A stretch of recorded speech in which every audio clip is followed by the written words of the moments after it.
السلام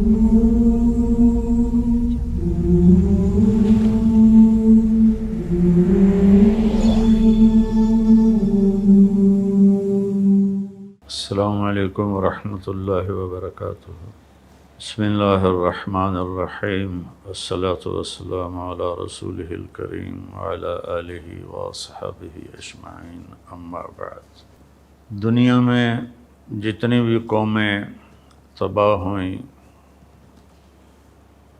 اس کا سبب ان کی معاشی تنگی، اسباب کی قلت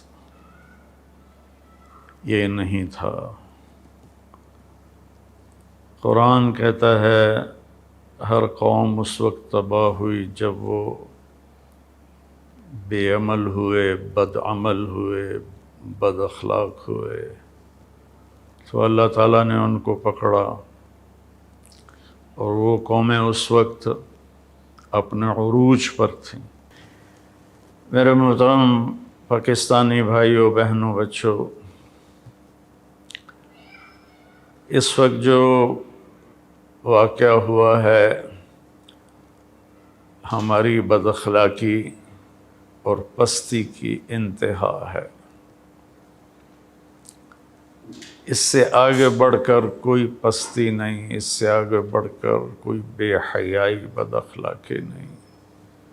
مجھے سمجھ میں نہیں آ رہا کہ میں اس کی مذمت کے لیے الفاظ کیا استعمال کروں، اور قوم کی اخلاقی پستی کے لیے کون سا نوحہ لکھوں، کون سا مرثیہ بیان کروں کہ ہم ہر لحاظ سے اخلاقی طور پر کتنے پست ہو چکے ہیں۔ ہمارے بھی زوال کا سبب اسباب کی کمی نہیں ہے، ہم نیوکلیئر پاور ہیں۔ ہماری پوری امت کی پستی کا سبب صرف بد اخلاقی، بے حیائی، نافرمانی۔ تو جب عروج آتا ہے تو وہ صفات پہ آتا ہے، جو زوال آتا ہے وہ بد اخلاقی اور اعمال کی پستی پر آتا ہے۔ یہ اتنا شرمناک واقعہ ہے کہ میری زبان لڑکھڑا رہی ہے بولتے ہوئے۔ اس کی جتنی بھی مذمت کی جائے کم ہے۔ میری گزارش ہے حکومت کے اداروں سے کہ ان کو قانون میں جو سخت سے سخت سزا ہو سکتی ہے وہ دی جائے، اور میں حکومت پاکستان سے گزارش کروں گا کہ اللہ کے واسطے عدلیہ اور قانون اس کا اعادہ کریں، اس کو بدلیں۔ ہمارا قانون 150 سال جو انگریز بنا کر گیا تھا وہی چل رہا ہے۔ ہماری عدلیہ میں بہت اچھے جج ہیں، بہت اچھے وکیل ہیں، آنے والا بھی مظلوم ہوتا ہے، لیکن سب تھک ہار جاتے ہیں انصاف لیتے ہوئے۔ تو میں حکومت پاکستان سے یہ درخواست کروں گا کہ اللہ کے واسطے اس قانون پر غور کریں، اور اس پر ساری جو ہماری پارلیمنٹ ہے اس کا تو کام ہی ہوتا ہے قانون سازی، لیکن وہ آپس میں ہی لڑتے رہتے ہیں۔ تو اس میں سارے جو اپوزیشن ہے، حکومت ہے، مل کر جو اچھے صاحب علم وکلاء اور جج ہیں، سچے ہیں، دیانتدار ہیں، یہ سب مل کر اس قانون کو تبدیل کریں۔ یہ خود ایک ظلم ہے جو عدالتوں میں ہو رہا ہے۔ مظلوم کا سب کچھ بک جاتا ہے، پھر بھی اسے انصاف نہیں ملتا۔ 10 سال کے بعد پتہ چلتا ہے کہ یہ تو بے گناہ ہے، اس کو رہا کر دیا جائے، اس کی زندگی کے 10 سال کہاں چلے گئے؟ اور کتنے بے گناہ پھانسی پر چڑھ گئے۔ تو میرا تو سر شرم کی وجہ سے جھکا ہوا ہے کہ میں کیا کروں، کیا کہوں۔ تو ایک تو میری حکومت سے گزارش ہے کہ ان کو سخت سے سخت سزا دی جائے، اور دوسرا قانون سازی کی جائے۔ یہ قانون پرانا ہو چکا ہے، آج سے 80 سال پرانی گاڑی پر کون چڑھے گا؟ ایسے ہی 150 سال ہو چکے ہیں، اس قانون کو بدلنے کی ضرورت ہے۔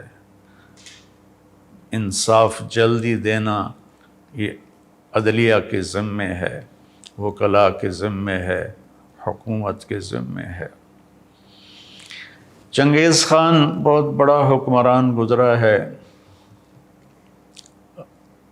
بہت ظالم تھا، کوئی شک نہیں۔ دنیا کی سب سے بڑی حکومت بنائی، کوئی شک نہیں۔ دنیا کے 22% حصے پر اس کی حکمرانی قائم ہوئی۔ اس کا کوئی مذہب نہیں تھا، اس سورج کی پوجا کرتے تھے، لیکن اس کے قانون میں زنا کی سزا قتل تھی۔ کوئی زنا کرتا پکڑا جاتا، اس کی گردن اڑا دی جاتی تھی۔ چوری کرنے کی سزا بھی قتل تھی، جو چوری کرتا ہوا پکڑا جاتا اس کی گردن اڑا دی جاتی تھی۔ جھوٹ کی سزا بھی قتل تھی، جس کا جھوٹ ثابت ہو جاتا اس کی گردن اڑا دی جاتی تھی۔ تو ایک غیر مسلم نے اپنی قوم میں ایسا زبردست نظام بنایا۔ ہم تو ملت اسلام ہیں، اور یہ ایک واقعہ ہائی لائٹ ہو گیا۔ ایسے واقعات روزانہ ہو رہے ہیں۔ چائلڈ ابیوز بہت زیادہ، بچیوں کے اوپر زیادتی بہت زیادہ۔ یہ سامنے آ گیا اس لیے اس پر شور مچا، لیکن یہ واقعات تو روز ہو رہے ہیں۔ تو اللہ کے واسطے سب حکومت یہ نظام نہیں بنا سکتی کہ لوگ بدل جائیں، ہمیں اپنے آپ کو بدلنا ہوگا۔ والدین سب سے پہلا اسکول ہوتے ہیں، وہ بچوں کی تربیت سے غافل ہیں، بس اسکول جائیں اور پڑھائی کریں، پھر آپ واپس آئیں، ٹیوشن پڑھیں، اور بس پھر کھانا کھائیں اور سو جائیں۔ آگے ہمارے اسکول صرف کاروباری ادارے ہیں، تربیت ساز نہیں ہیں۔ ہمارے کالجز میں لڑکے لڑکیاں اکٹھے پڑھتے ہیں، جب پیٹرول اور آگ اکٹھا ہوگا تو پھر آگ نہ لگے، یہ کیسے ہوگا؟ کو ایجوکیشن، مخلوط تعلیم، اس نے بے حیائی کو پروموٹ کیا ہے، اس میں کوئی شک نہیں ہے۔ میں خود کالج لائف گزار کے اللہ کے راستے کی طرف آیا، تو اس وقت میں اور آج اس کو 50 سال گزر چکے ہیں۔ میرا دکھ درد ہے بھائیوں بہنوں، اپنے بچوں کی بچیوں کی تربیت کرو، حفاظت کرو۔ اور اللہ کے نبی کا فرمان ہے رات کو اکیلے کوئی سفر نہ کرے۔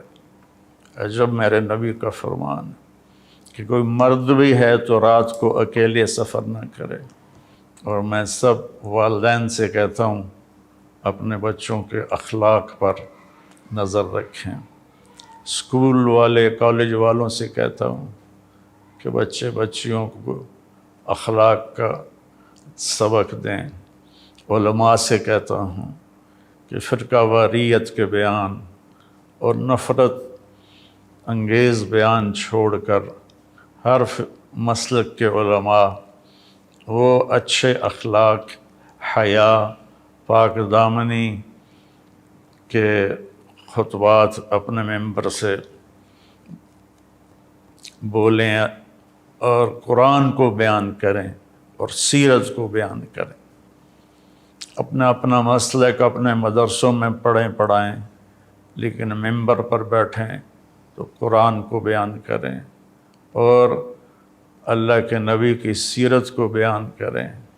ہمارا میڈیا ہے وہ اس میں بڑا کام کر سکتا ہے کہ قرآن کے تفسیر کو، نبی پاک کی سیرت کو وہ مختلف پروگراموں میں بیان کریں تو اس کا بہت بڑا اثر پڑے گا۔ بہرحال رونے کے سوا اور کچھ بھی نہیں ہے کہ میں کیا کروں۔ اس واقعے کی مذمت کرنے کے لیے الفاظ ہی کوئی نہیں ہے۔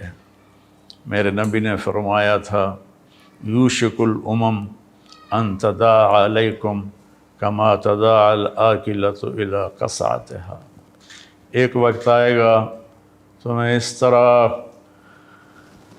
کھایا جائے گا جیسے روٹی کھائی جاتی ہے اور ہضم ہو جاتی ہے اور اس کے ٹکڑے ٹکڑے کر دیے جاتے ہیں۔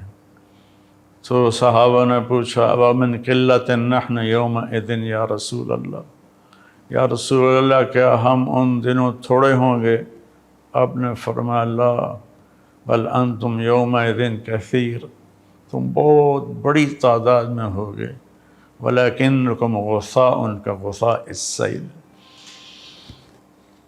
تم بہتے پانی پر جو کوڑا کرکٹ ہوتا ہے تمہاری وہ حیثیت ہوگی۔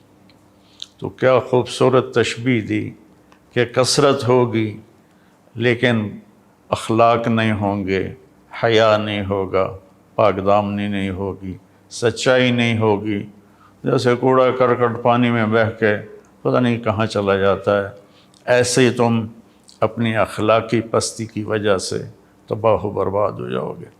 تو بھائیو بہنوں، کوئی حکومت ایسی نہیں ہے جو سچ کو نافذ کر دے، پاک دامنی کو نافذ کر دے۔ یہ انفرادی ذاتی معاملہ ہے۔